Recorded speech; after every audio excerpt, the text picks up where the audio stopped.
Have you got flat feet or find that when you squat, your feet go inwards or your toes start veering off in opposite directions, or worried about developing a bunion? Well, it's actually a really common problem, particularly in Western society, and it's often linked to a muscle on the inside of your foot called your tibialis posterior. And this muscle is responsible for that lift of our big toe and giving us that arch support.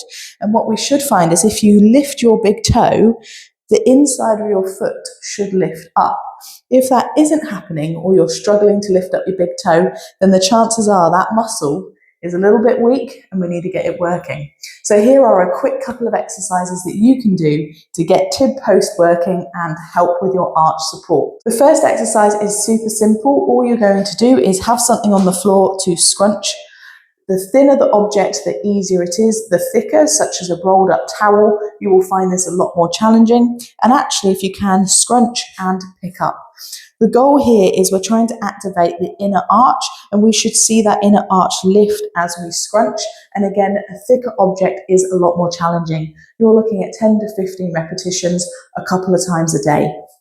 Second exercise, all you're going to need is something to squeeze in between your ankles. It could be a ball, it could be a towel. All you're going to do is squeeze the object, hold on to something if you need, and go up onto the tips of your toes. So in effect, we're doing a heel raise, but as part of it, we're activating the inner arch because we've got an object to push into, and by pushing in, the arch lifts to achieve that movement.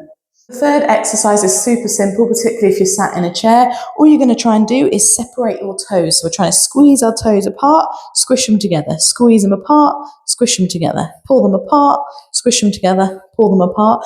This is actually not so much for tib post, but it's just getting all the different digits working independently of each other so that we're not biasing certain muscles that is causing our feet to become flat.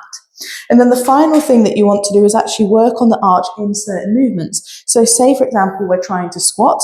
What I want you to do is lift that arch. So pull that arch up and then bend yourself down as far as you can before the arch starts to drop. So you might not get very far initially. Lift the arch, squat down and up. And over time, you'll be able to get a bit lower before the arch starts to drop. And that is going to help make that muscle react, lift the arch before doing certain movements, which is going to take the pressure off the inner portion of the foot.